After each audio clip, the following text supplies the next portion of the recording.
Irmãos, como eu li o texto, eu vou ler apenas um versículo, que é o último, versículo 11 que a gente leu, que Jesus diz à mulher, João 8:11, que diz assim: ninguém, Senhor, disse ela, declaro, eu também não te condeno, agora vá e não peques mais. Na minha tradução diz, vá e abandone sua vida de pecado.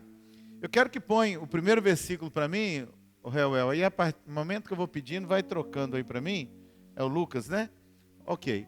Então, Jesus, eu acho interessante, parece até repetitivo quando a gente prega isso, mas os momentos que Jesus vive, você já notou que todos, o texto diz que ele está orando, ele está consagrando, ele está em jejum, ele está num tempo de louvor a Deus. Ou seja, irmãos, nós, para alcançarmos, para conseguirmos na nossa vida qualquer feito, qualquer resposta, qualquer bênção, nós só vamos conseguir se nós o fizermos na presença do Senhor. Jesus informa a todo tempo, em todo período bíblico, todo texto bíblico que inclui Jesus, que fala de Jesus, vai com muita propriedade sempre dizer que ele estava orando, que ele estava jejuando, que ele estava consagrando. Aqui é o primeiro ponto que eu quero falar para você. Qualquer coisa, qualquer situação, qualquer fato pertinente à sua vida, seja bom, seja ruim, seja espiritual, seja carnal, não importa. Todos eles você tem que lidar com eles na oração. Todos eles você tem que lidar com eles dentro da palavra de Deus. Qual é o nosso erro? Quando a gente sai da palavra de Deus, ou quando a gente desobedece à palavra de Deus. Então, de antemão, eu quero dizer para você que qualquer um de nós que está aqui dentro hoje e não tem conduzido a sua vida uma vida de oração, de adoração, de louvor, de leitura da palavra, o risco de você não ser ouvido nas suas orações é muito grande. O risco de você estar vivendo uma fé paliativa, uma fé mais ou menos, uma fé que não vai te levar para lugares profundos, é muito possível. Eu lembro desse texto que a Bíblia traz, de Ezequiel, se eu não me engano, que coloca o profeta, ele anda 1000 côvados, mais 1000 côvados, mais 1000 côvados, e aí a água vai subindo até ele não ter como nadar, mas ele deixa bem claro que um grupo vai estar satisfeito com a água nos pés. E é gostoso as águas nos pés.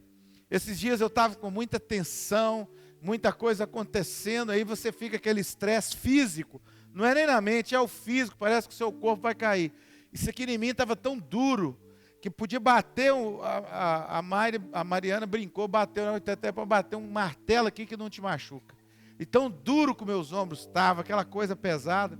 Aí, como o meu negócio é lá perto do rio, eu fui de chinelo até na beira do rio, tirei o chinelo, caminhei uns 200 metros dentro do rio, dentro da água. A água está isso aqui, o rio João Pinto, e aquela areia, né? Nossa, que delícia, delícia, delícia. E estava quente, e no fim da tarde, a água ainda estava morna, porque é pouco. Aí quando você enfia o pé na areia, dá um certo frescor. Então eu andando ali, ó, 100, 200 metros, Charlinho, ó, que gostoso, parece que massagia o pé. E aquilo eu fui arriando, aí chegou lá em cima, depois do lugar que eu tomava tiro de sal com os meus primos roubando laranja do Soivo, confesso esse pecado, eu vi um pocinho assim que dava para deitar. E estava no canto, é como que o rio veio, passou e ficou aquele pocinho. Aí eu fui com a varetinha, não tinha cobra, eu deitei lá. Falei, ô, maravilha, de calça, camisa e tudo. Eu deitei lá, falei, ai, que delícia. Aí tinha um rapaz do outro lado, falou assim, ai, pastor, que vida boa é essa? Falei, é isso que Deus dá. Deus dá tudo de graça, caminhada de graça, massageador de pé de graça. E Deus ainda dá aqui uma banheira no meio do nada. E ele morreu de rir. Aí fiquei ali uns 15, 20 minutos, aí parece que a cabeça refresca, você enfia a cabeça lá dentro da água, né? Segura e levanta. E eu saí dali, eu falei assim, nossa, agora eu estou bom. Agora para voltar, irmão, esses 200 metros custou caro. A panturrilha doendo, depois que você deitou, relaxou. Mas eu vim. Cheguei lá, falei só, ninguém roubou meu chinelo, tá? Que eu deixei no mesmo lugar. Porque eu entrei para ir daqui ali, voltar e fui embora. Calcei meu chinelo, voltei. E, vamos dizer assim, relaxei. Mas eu notei que durante todo aquele período o que eu mais fiz não foi prestar atenção no que eu estava fazendo fisicamente. Mas eu fui orando, fui colocando as minhas lutas, as minhas dificuldades, os desafios, fui colocando os problemas diante de Deus, as adversidades. E de alguma maneira, claro, o Espírito de Deus vai trabalhando também na sua mente, no seu corpo e em tudo. E vamos dizer, eu já voltei reconstruído. Então, se você quer resolver um problema de fato, se você quer dar a volta por cima de qualquer situação, você tem que estar na oração. Você pega os apóstolos, os discípulos, todos eles estavam envolvidos na oração, na palavra, na intercessão, na consagração, na santificação. Se nós não começarmos por esse caminho, nós não vamos conseguir vencer na nossa vida as menores coisas. Como eu relatei aqui alguns cultos atrás de uma pessoa que disse para mim que foi diagnosticada com câncer e que a vida dele é curta. Nós não sabemos o tempo da nossa vida.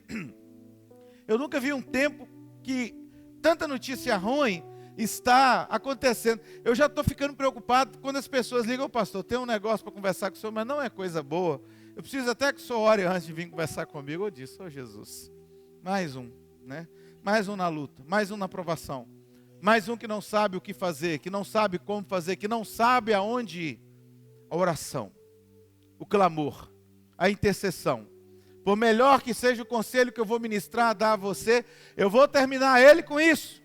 Porque não tem nenhuma oração mágica, não tem nenhuma intercessão sobrenatural que eu faço por ser o seu pastor e que mude a sua vida. Todavia você precisa começar mudar a sua vida através do poder da oração. E o que a gente encontra aqui é justamente isso. Jesus subindo para os montes das oliveiras. Você vai notar que todas as vezes que Jesus tinha problemas graves, ele não procurou ninguém. Você já notou isso? Não procurou ninguém. Ele foi falar com o Pai. E ele era Jesus, ele podia resolver com estalar de dedos. Mas ele estava mostrando para nós, eu sou 100% homem. Eu estou indo ao Pai. Eu estou buscando a presença do Pai. Eu estou me lançando diante do Pai para resolver as questões pertinentes ao que eu estou vivendo agora.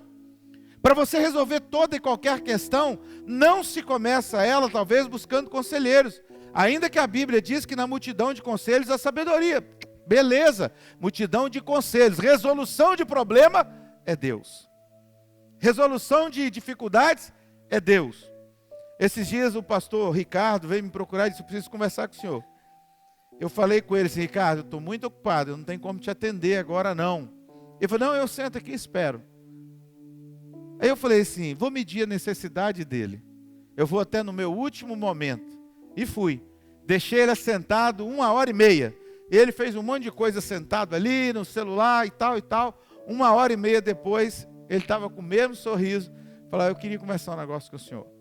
Ele começou a conversar, colocar as coisas e tal, a gente foi conversando, eu dando uma palavra, dizendo para ele, isso aqui, cuidado, eu passei por isso recentemente, enfrentei uma luta dentro deste campo, então a gente foi conversando, eu vi assim, ele ouvindo, e nós chegamos a um denominador comum e disse, foi bom conversar com o senhor, amém. Por quê? Porque uma boa conversa no Senhor resolve tudo, no Senhor. Orando, clamando, buscando, intercedendo, confiando, sabendo que Ele vai dar sempre o escape, sabendo que por mais que Ele permita que por um tempo seja quase insuportável, angustiante, destrói as suas emoções, Ele todavia vai te devolver em muitas vezes mais do que você precisa, em muitas vezes mais do que você tem clamado ou buscado. Irmãos, eu acho que a hora do desespero é a hora mais saudável, porque é a hora que a gente legitimamente entra diante de Deus. Se você for lá na Unimed, se você for lá no Bom Samaritano, se você for lá no Regional, e até no hospital daqui, são os melhores lugares para ver as pessoas buscando Deus.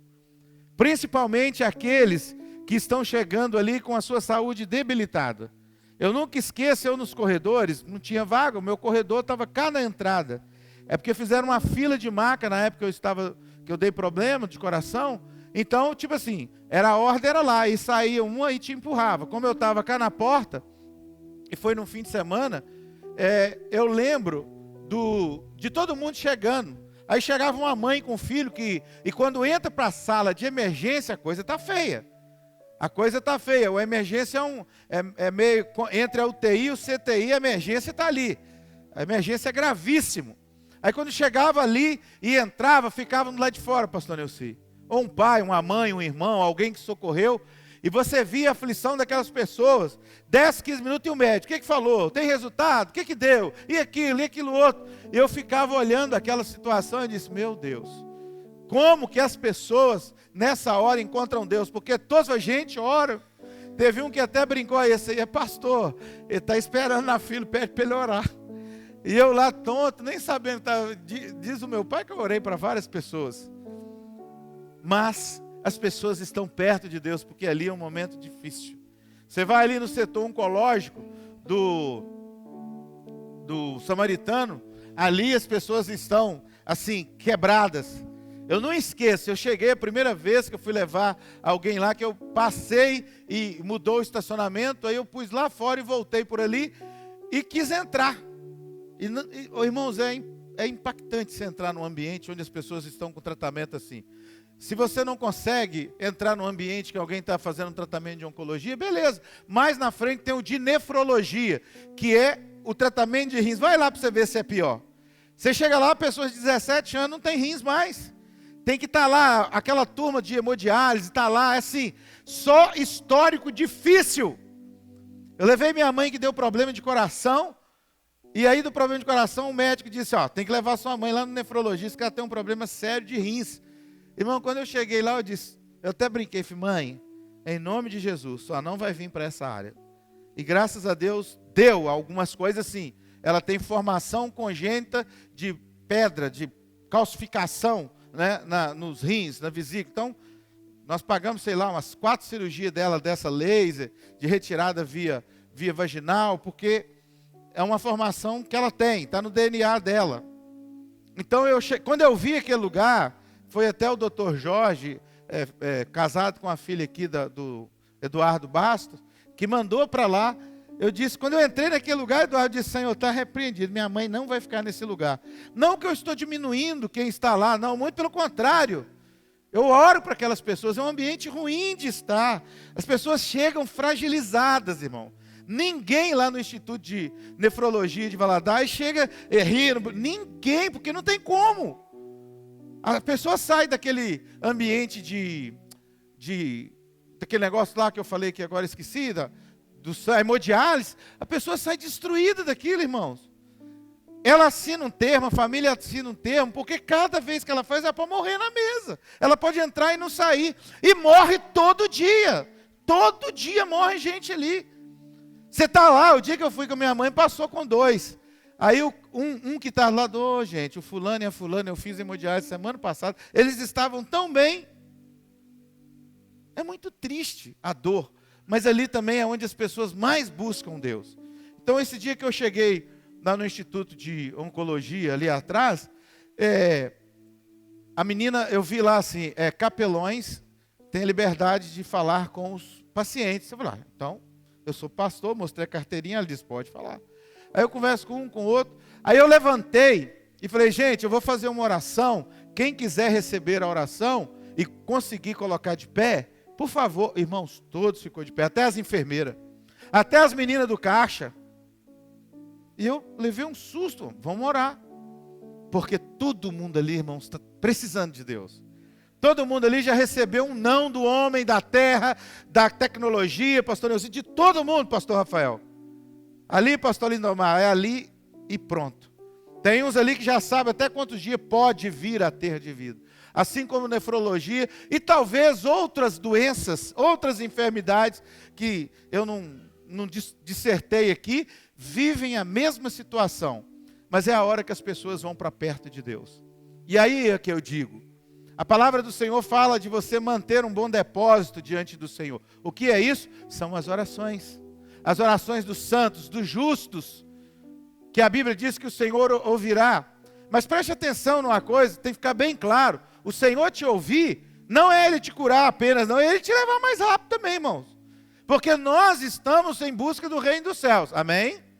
Amém? Nós estamos em busca do reino dos céus, amém?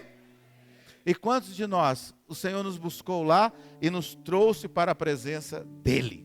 Nos curou, nos sarou, porque é quando nessa luta que a gente chega mais perto de Deus. Mas o segredo dessa luta está ali.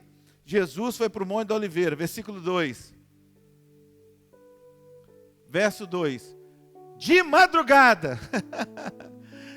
De madrugada. Ele foi fazer o que lá, irmãos? Ver o sol nascer? Ai, que belo pôr do sol. Não, irmãos, eles foram orar. Eles foram clamar, eles foram interceder. Eles foram buscar o Senhor. Eu não contei aqui na igreja, mas um tempo atrás eu dei um caroço aqui. E fiquei preocupado, fui no médico. O doutor Paulo ficou preocupado também. Faz isso, faz aquilo outro. Falei, vou fazer nada, está na mão do Senhor. E sumiu, eu voltei lá esse dia, realmente não era nada. Mas eu fiquei preocupado, o médico disse. Hoje, se você dá um caroço, você já está assustado. Ah, apareceu. E a gente procura. A gente às vezes procura. A Rosilaine, ela tem muito medo de médico, medo de cirurgia, medo de tudo. Aí ela fala assim, esse negócio de procurar caroço é um perigo. Procura não que você acha. Procura não que você acha. E a gente fica, mexe no corpo, quem toma banho direitinho, né, irmão? Você mexe no corpo, você nota, você conhece o seu corpo 100%. E aí a gente começa a colocar bobagem na cabeça. Irmão, tire qualquer coisa que existe na sua cabeça, louve o nome do Senhor.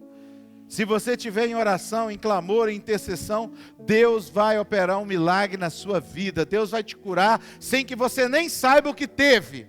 Deus vai fazer, Deus vai operar. Quando você descobrir o milagre, já veio. Eu tive que fazer agora, uns 6 meses, um ano atrás, 6 meses atrás, eu tive que fazer outra endoscopia, para um médico rever minhas coisas, as coisas coronárias. Eu já tinha feito todos os exames. Endoscopia não, eu errei aqui, que é trem que entra no túnel, ultrassonografia, aquilo, ressonância magnética. Assustador aquilo, batendo no ouvido da gente. Aí o médico falou assim, vou fazer tudo de você. Aí ele falou assim, você sabia que você tem 3 metástases no fígado? Eu disse, não.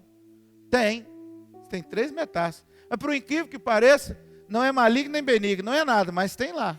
Eu falei, você sabia que você tem um desvio da coronária, não sei o que, quando você deu o infarto e tal? Eu falei, não. Rapaz, a sua veia é dessa grossura, você não morre de coração nunca mais.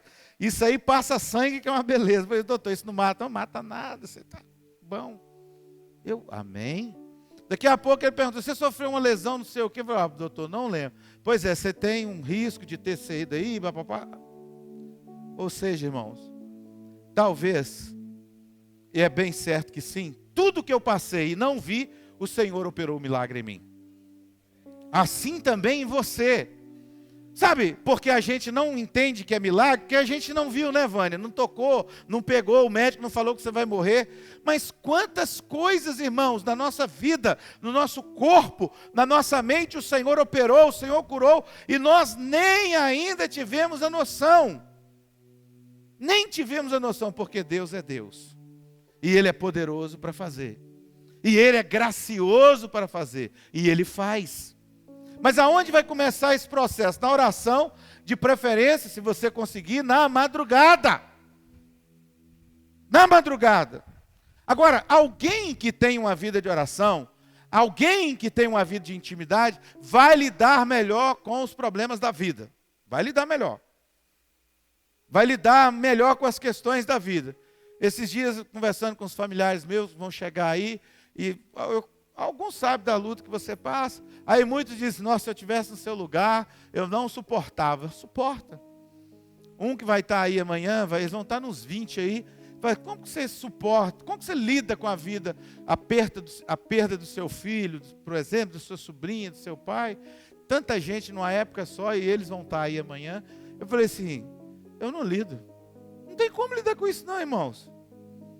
Alguém chega para mim e fala, você é muito forte. Não, irmão, a gente resiste porque a gente é muito fraco e a gente coloca no Senhor. O Eduardo passou por isso também, mas Estefânia e quantos outros, é porque a gente é fraco, irmão. Se a gente fosse forte, nós já tínhamos morrido. A gente já tinha perdido a luta, mas nós somos fracos. Mas quando somos fracos, a Bíblia diz que nós somos fortes. Não, se eu fosse pentecostal agora, eu pulava, gritava, falava em língua estranha. É bom de pregar na igreja pentecostal que você já mira assim, agora eu vou falar e já vou dar o pulo lá embaixo. Pá! Mas é isso, irmãos. A palavra do Senhor nos garante a vitória. O Senhor sempre vai dar o escape na tribulação. Então eu não sou forte, eu não tenho força nenhuma para lidar com isso. Você pergunta a Rosilaine. Eu sento no sofá e choro 2, 3 horas. Ela rapa fora no dia. Um tempo, outro tempo, passa. Não há força em lidar com dores, angústias, perdas, sofrimentos. Não há força nenhuma nisto. Mas na nossa fraqueza, o Senhor entende que nós estamos confiando nele. Mas onde isso começa? Na oração, na madrugada, no jejum e na consagração. E quem está dentro desse campo de vida espiritual consegue lidar com as coisas, consegue atravessar os tempos, consegue atravessar os momentos, consegue atravessar as adversidades, consegue atravessar os dias maus. Os meus irmãos moram nos Estados Unidos, nenhum tem documento, preocupados, sempre falando, ore por nós, ore por nós. Eu disse, vão orar, vão clamar, vão buscar Jesus. Nós precisamos clamar de todo o nosso coração. Então Jesus, no meio dessa vida de oração, dessa vida de consagração, essa vida de entrega, ele vai se deparar com um problema ministerial. Irmãos, problemas, eles não param. E haverá dias sequenciais que eles virão todos. Não vai ficar nenhum de fora. Nenhum. Parece que é aquele que você nem sabia que ele vai aparecer, fica tranquilo. Eu estou há 15 dias vivendo esse momento glorioso. É um atrás do outro. A minha esposa olha para mim, como que você aguenta? Eu falei, nunca aguentei. Minha vontade é sumir, fugir, esconder. Mas maior é aquele que está em mim do que aquele que está no mundo. A minha força vem do Senhor. Posso todas as coisas naquele que me fortalece. Quem poderá me vencer, me derrubar, me destruir? Se Deus é por nós, quem será contra nós? Irmãos, essa terra, as coisas dessa terra, as lutas dessa terra, você precisa entender que elas são passageiras. Mas você só consegue ter essa noção quando você está em oração, em consagração. Uma pessoa me procurou e disse, pastor, por mim meu nome está sujo. Eu falei, limpa ele. Mas como que eu vou limpar? No sangue de Jesus. Esquece esse negócio. Vai fazer o que você pode fazer, o que suas mãos podem fazer. O resto o Senhor vai fazer por você. Agora, eu gostei da expressão desse texto, que a Bíblia está dizendo que Jesus está voltando para onde, irmão? Você já notou quando você caminha para o templo? Quando você está nessa vida que eu estou falando, de oração, é aí que as provas vêm? A rocha de todo lado aparece, levanta o adversário do seu lado, quem você acha que é para ajudar, venha para tentar desmoronar mais ainda. É para fazer provar alguns textos o seguinte, maldito o homem que confia no homem. Não, eu tenho como resolver isso, eu tenho suporte, eu posso fazer, eu conheço o Zé, eu conheço o João, eu tenho um bom cartão, eu tenho uma boa convivência ali dentro daquele ambiente, eu posso resolver, irmão, maldito o homem que confia na força do seu braço.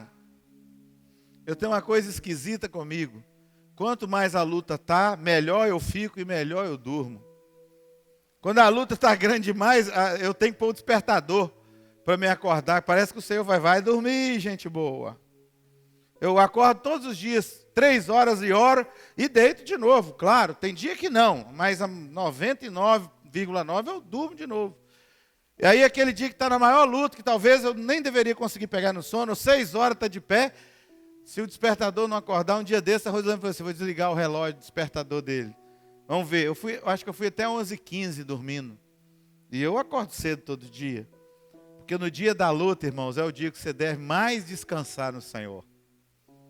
Que proveito terá o homem se acordar cedo, comer o pão penoso do fruto do seu trabalho, e vai ali, e vai cair doida. Que proveito? Não adianta, pastor Rafael. Eu queria. Um irmão esses dias, mediante a aula, não, pai, você tem amigos, procura eles. Procura ver esse rapaz. Nunca vou fazer isso. Nem se o meu pai tivesse vivo, eu procurava ele. Eu só vou no Senhor, irmão. Porque é o Senhor que sabe o que você precisa.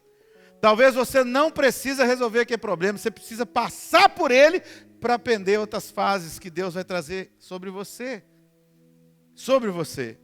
Esses dias teve uma inauguração aqui na esquina do posto, e Deus colocou uma palavra no meu coração, e se Deus mandar eu falar, eu falo mesmo, estou nem aí, pode ficar quem quiser com raiva de mim. E eu dei a palavra, falei. No mínimo 25 empresários já teve lá no restaurante, só para me agradecer pela palavra e pedir assim, ore por mim. Porque, irmão, não tem um empresário hoje que não está passando por problema, por luto financeiro, né, Felipe?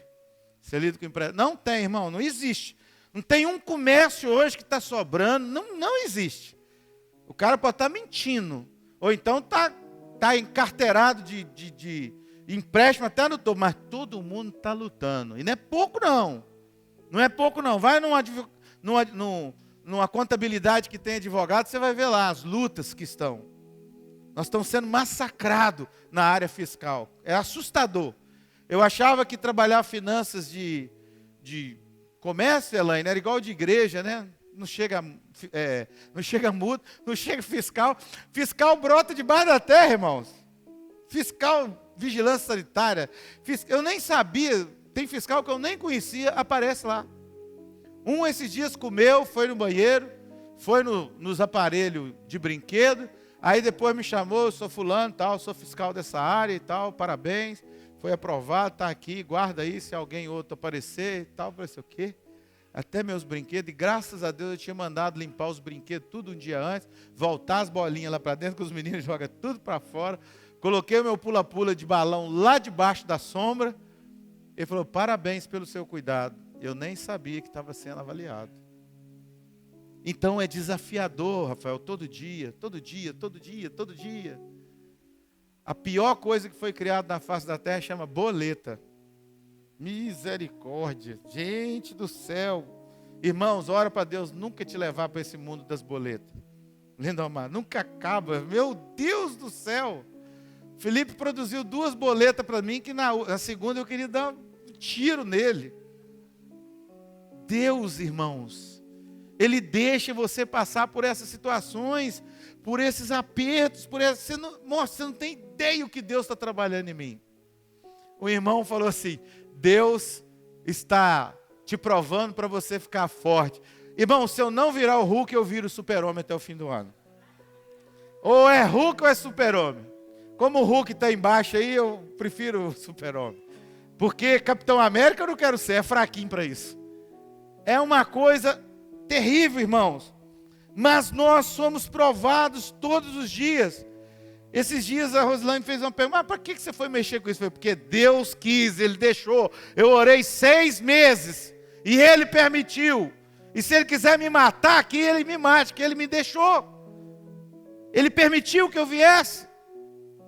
Mas uma coisa eu vou dizer para você, eu nunca aprendi tanto na minha vida. Eu nunca usei tanto os 2 cursos de psicanálise que eu fiz em mim e na minha casa até agora. Porque na hora que vem aquelas assombrios, aí eu ligo ali a palavra de Deus com a psicanálise, está tudo conectado e você vai assim, é difícil. Você já teve um momento, você está aqui o seu dia, e você está vendo que a depressão está assim, vou entrar, hein? Estou chegando. E ela vai empurrando, aí você vai sentindo aquela pressão e tal. Aí, mas você pode expulsar ela. Já é a 3ª ou 4ª vez na minha vida toda que a depressão vem, mas vem forte. E da última vez, até os remedinhos que eu tomava, eu vou cortar tudo. Agora é no poder do domínio próprio, é o que a palavra me dá. É o de graça agora. Sabe, irmãos, Deus está promovendo em você coisas maiores e melhores, amém? O que eu aconselhei de gente hoje, que está derrubado, eu falei com eles que a gente vai ser elite do empresariado que vai arrastar essa cidade. Eles foram lá e falaram, eu quero que o senhor ore com aquela mesma autoridade que o senhor falou aquilo lá, porque eu creio nisso agora. Que as pessoas estão querendo parar, fugir, esconder. Está difícil resolver, as coisas estão bloqueadas. Mas o Senhor continua sendo Deus.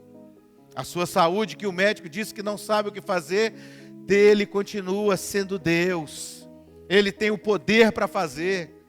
Então nós vamos entrar num momento difícil aqui de Jesus. Oração, clamor, o Filho de Deus, de madrugada, volta novamente para o templo e todo o povo ia ter com ele assentados e ensinar, versículo 3. Os escribas e fariseus trouxeram à sua presença uma mulher surpreendida em adultério e fazendo-a ficar de pé no meio de todos. É uma coisa que ele vai ser exposto agora. Jesus, no seu ministério, ele ia ser exposto, literalmente exposto agora. Ele seria apresentado e com uma situação grave, porque como os próprios fariseus vão citar, essa mulher, ela teria, pela lei de Moisés, é bíblico, eles estão falando coisa certa. Ela teria que ser apedrejada. E aqui eu quero começar o centro do meu sermão. Eu queria falar todas essas coisas de Jesus para você entender que Jesus entende o seu problema. Eu quero falar do passado. Essa mulher,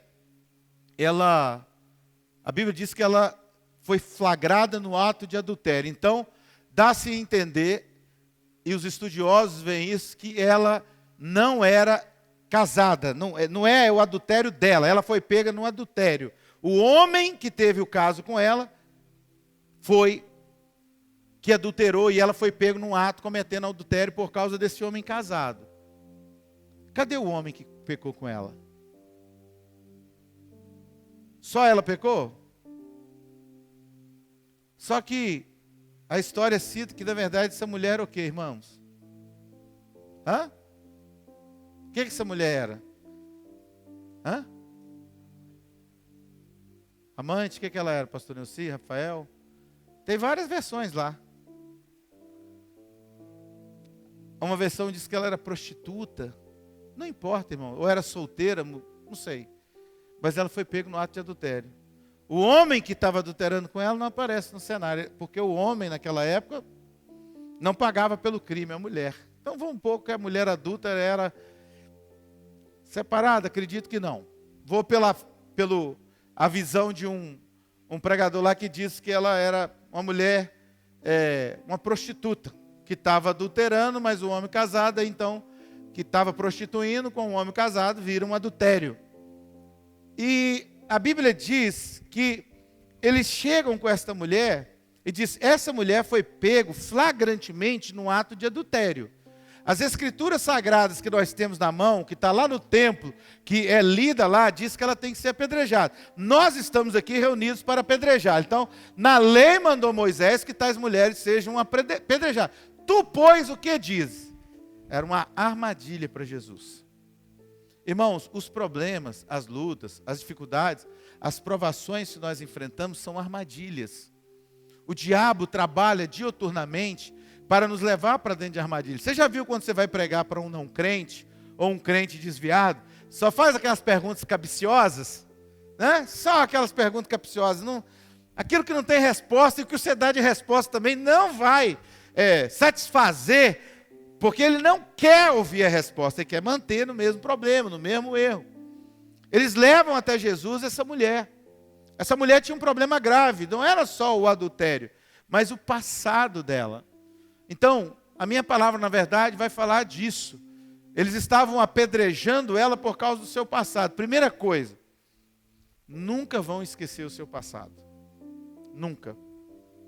Nunca. Sabe por quê? Porque no dia que a sociedade, que as pessoas lá fora precisarem para tentar te desgastar, te diminuir, te envergonhar, fazer você ficar chateado, eles vão citar o seu passado. E por mais que a gente diga que foi perdoado, libertado, sarado do nosso passado, na hora que toca nele, principalmente se for um passado muito ruim, a gente fica envergonhado. Quem não fica? E essa eu tenho visto que é uma armadilha que Satanás tem feito para muitas pessoas, e a pergunta cabal é: e fulano está lá dentro da sua igreja em pecado, por que vocês não fazem nada? Vem pregar santidade para a gente e aquele que está em pecado lá. Sempre a gente diz, mas pelo menos ele está lá, pode passar por uma restauração, mas eles não querem essa resposta. Eles estão determinados a tocar no passado de alguém, senão no seu próprio passado. Então a primeira coisa que você precisa entender é que o seu passado nunca vai te deixar. Mas a primeira coisa que eu quero te lembrar é que Jesus não se importa com o seu passado. Jesus não se importa com o que você viu. E essa mulher nem crente era, hein? Ela nem tinha entregado a Jesus. Ela era uma adulta, ela era uma pecadora, ela era uma pessoa mal desejada na sociedade. E Jesus já vai de antemão dizer assim: o passado dela não importa. A Bíblia diz que os nossos pecados são jogados no mar, são eliminados, são deixados. Que Deus resolveu, na sua infinita misericórdia, seu infinito amor, está no livro de João, entregar o seu Filho unigênito para que quem nele crê não pereça, mas tenha a vida eterna. Essa mulher nem tinha ainda aceitado esse projeto, esse plano, irmãos. E Jesus já coloca bem claro para todos: isso não importa. O problema é convencer a minha mente, convencer o meu coração, convencer o que eu tenho de sentimento de mim, que isso não importa mais para Deus. Isso não tem peso nenhum para Deus. Segunda coisa, as pessoas, principalmente aquelas pessoas ordinárias, vão sempre tentar lembrar do seu passado. Por que eu estou pregando essa palavra? Porque eu fui pregar num lugar esses dias e o pastor está arrasado, porque tocaram no passado dele. Antes dele ser crente, eu disse: cara, você está deixando isso te ferir? Isso te magoar? Não importa o que você foi. Ainda que o que ele foi é muito pesado, ele foi gay, homossexual. Se libertou um homem, pai de 3, 4 filhos. E ele acha o seguinte: as pessoas não têm o direito de fazer isso. É o seu passado. As pessoas, quando não tiverem mais como te ofender, elas vão tentar procurar aquilo no seu passado que te ofende. Se você não quer viver sobre ofensas ou em ofensas daqui para frente com as pessoas, a primeira coisa que você tem que fazer é se curar do seu passado. É se curar do que você praticou.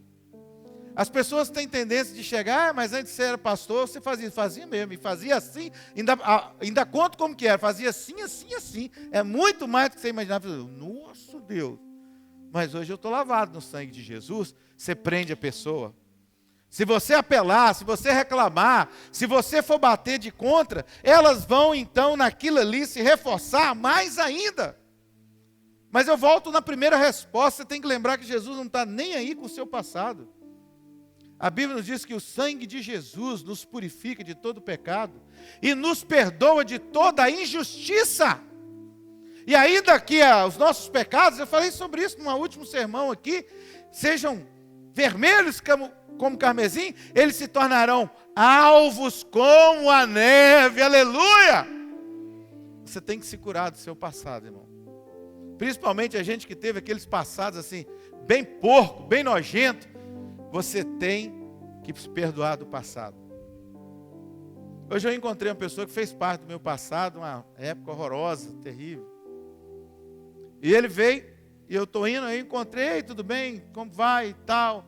Ele disse: rapaz, eu quero sua oração, você sabe, estou enfrentando um problema agora, câncer e tal, está muito avançado. E eu disse até para a mamãe que na hora que eu encontrasse você, eu ia pedir para orar e tal, e eu confio muito na sua oração. Aí um gritou assim: essa dupla aí eu já vi, hein? Eu disse assim: eu não só vi como vivi. O cara... Sabe por quê, irmãos? O inimigo vai usar essa brecha. Isso é uma brecha. Às vezes a gente diz: eu nem importo com isso. Importa sim, você vai para a cama e fica lá remoendo. Fulano falou isso. Poxa, pessoa da minha confiança, tentando me envergonhar. Eu amo que as pessoas tentem me envergonhar nesse aspecto diante dos outros. Porque todos vão poder ver quem eu sou agora, como eu vivo e o que eu tenho para oferecer em nome de Jesus à sociedade. Amém? Mas se você não se curar disso, se você não se libertar disso, se você não deixar essas algemas cair, elas serão problemas gravíssimos na sua vida. Jesus não se importou porque ele já tinha dito para eles que não se importava, que não era o problema e não é o problema de ninguém. Então você não pode pegar o seu passado, pegar a sua história e tornar ela um momento de flagelo, de dor, de angústia, de intimidação da sua própria fé. Não, pelo contrário, você já se livrou de todas estas coisas. Vivo, não vivo mais eu, mas Cristo vive em mim. Ô irmãos, essas coisas precisam estar assim, bem reforçadas, essas coisas precisam estar bem presentes, bem conscientes na nossa vida, para que o passado não tenha poder nenhum sobre nós. Eu disse para alguém esses dias, disse para umas 5 pessoas que o grande problema da gente ficar velho é que a gente vai conhecendo o passado de todo mundo. Principalmente daquele que está mais próximo da idade, eu até brinquei com as meninas aqui, a gente conhece, a gente viu, a gente assistiu o passado. E nós temos uma dificuldade brutal, que vergonha, o pastor, o telefone dele tocando. Então, nós precisamos aprender, irmãos, que em Cristo Jesus, nós somos não só mais que vencedores, mas nós somos também feitura de Deus. Nós somos também salvos pelo Senhor. E nós temos que colocar o nosso coração nisso.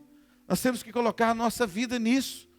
Não ficar olhando para trás. Terceira coisa, as pessoas comentarão sobre a sua fé, sobre a sua vida. Deus me livre, está repreendido em nome de Jesus. As pessoas vão comentar sobre o seu passado. Alguém um dia vai chegar, que estava num grupo, fulano estava falando, como que você foi? Aí você vai poder dizer, e agora, como que eu sou? Sou nova criatura. Nós temos que entender isso, irmãos. Nós temos que entender que, principalmente por morarmos em cidade pequena, alguém me procurou doente, que as pessoas têm dificuldade de ver a gente crescer, têm dificuldade de ver a gente feliz, têm dificuldade de ver você pintar a sua casa. Não é assim? Você está pintando a sua casa, o vizinho, está podendo, hein? Você já notou, irmão, quando você comprar um móvel que chega grande em casa, um guarda-roupa, você chegar montado, pode ir lá para fora para você ver os vizinhos. Epa! Ei! Não é? Entra com um carro novo aqui na cidade. Esses dias, as pessoas entraram com um carro novo, eu estava aqui. Aí quando passou, rapaz, você está doido, fulano. Aí outra hora ele passou lá na praça, eu estava lá também, todo mundo, rapaz, onde está arrancando dinheiro? Tanto palavra boa, como palavra maldosa, como palavra acusatória. Irmão, você tem que aprender a lidar com isso. Aprender a lidar com isso. O Gênesis esses dias disse, pastor, eu nunca vi um pastor conhecido igual o senhor. Todo lugar que a gente vai e tal, vai ser o Gênesis, não se engane. Ele tem é capaz de ter o mesmo número que ama, o mesmo número que odeia. Tem gente também que não gosta. Não gosta de que você fez mal para ela, não, só de você ser o que você é. Só de você ser o que você é. Teve uma moça, a coisa mais estranha que eu já vivi na vida até hoje daqui, que chegou perto de mim assim, eu disse assim, eu te odeio. Eu falei, por quê? Porque você namorou com a minha mãe, eu tive grande chance de ser sua filha, eu não consegui. Meu pai é horrível, meu casamento da minha mãe já acabou, não sei o quê, não sei o quê. Eu disse, sangue do cordeiro. Que conexão, ela me odeia por causa disso. Eu disse, sangue do cordeiro. Agora, já pensou se eu ponho minha mente nisso, irmão? Se eu ponho meu coração nisso? Eu falei com ela brincando, tentando quebrar a conversa, mas você é muito feio para ser minha filha, eu fiz uns meninos bonitos aí, ó. Aí há pouco tempo ela veio aqui no culto, aqui na igreja, ela converteu, veio e me pediu perdão, desculpa por isso, não sei nem o que me deu na cabeça e tal, mas se eu deixasse aquela ferida, aquela marca entrar no meu coração, ficaria, irmãos. O diabo, ele é sagaz. O diabo, ele quer incitar todo e qualquer comportamento, situação contra você. Contra aquela mulher ali, eles queriam o quê? Apedrejar. Tem várias formas de nos apedrejar. Ali no espaço antigo era de pedras. Mas hoje pode nos apedrejar de muitas maneiras. De muitas formas. Às vezes alguns comentários críticos, maldosos, são as pessoas querendo nos apedrejar. mas os nossos olhos têm que estar em Cristo Jesus, o nosso Senhor. A nossa vida tem que estar debaixo de oração, a nossa vida tem que estar debaixo de intercessão, a nossa vida tem que estar debaixo de uma unção de Deus. E aquela mulher nem vivia isso, e Jesus já estava trabalhando com relação à vida dela. Agora nós, irmãos, quem tentará contra nós? Se Deus é por nós, quem será contra nós? E aí começa aquela listagem, nem a morte, nem a vida, nem principado, nem potestade, nem o presente, nem o porvir. Irmão, é essas horas que o servo de Deus começa a dar glória, aleluia, né? Vou te ensinar aqui para a gente ter uma quinta mais pentecostal. Quando começar nessa hora, é a hora de você começar, oh, aleluia! É quando nós precisamos entender o que Deus fez, e o que Ele está fazendo, e o que Ele vai continuar fazendo. Sabe, quinta eu preguei, domingo eu preguei fora, e eu preguei sobre estar à porta do templo e nunca fazer parte do que acontece dentro do templo. É o que aquele rapaz aleijado fazia ali na Porta Formosa. Nunca fazia parte, mas ele estava ali. Os pais dele levavam, ninguém da casa participava do culto ao Senhor. Mas no dia que ele recebeu o milagre de Jesus, ele entrou casa dentro gritando sobre Jesus. Nós estamos precisando começar a entrar casa dentro, meu irmão. Mas isso a gente vai conseguir quando nos libertarmos disso. Quando o nosso passado, as nossas fraquezas, as nossas fragilidades pararem de nos assombrar, pararem de ser problema para nós, pararem de ser dificuldade para nós. Jesus vai continuar. Então, e diziam tentando para terem de que o acusar. Mas Jesus, inclinado, escrevia na terra pode passar, com o dedo. Como insistisse na pergunta. Então, primeiro, Jesus, é o que eu disse, quando você está em oração, quando você está em consagração, quando você está buscando, você lida com as coisas diferente, amém? Quando você não está nisso, pode ser por algum momento de estresse, uma dificuldade que você passou, você vai reagir mal, abruptamente, com nervoso, mas do contrário, você vai estar bem, tranquilamente, confiado no Senhor, firmado no Senhor. É o que Jesus fez.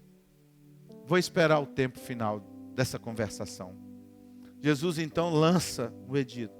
Quem aí não tem pecado, atire a primeira pedra. Quem que começou o assunto, irmãos? Os pastores da época. Os fariseus. Os crentão da época. Os que veem pecado em tudo e qualquer coisa. Os que fazem julgamento do outro. Porque tem pessoas que julgam os outros, mas não julgam a si mesmo. Se nós julgássemos a nós mesmos, nós não julgaríamos os outros. O Senhor Jesus disse que o grande problema é que a gente vê um cisco no olho do outro e não vê uma trave nos nossos olhos. Isso é para crente que ele está falando.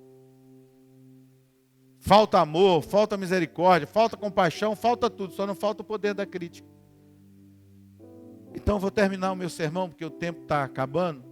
Jesus, naquele momento, ele dá um tempo para o povo refletir. Uns dias que ele estava escrevendo pecados, outros na terra, não sei o que ele estava fazendo.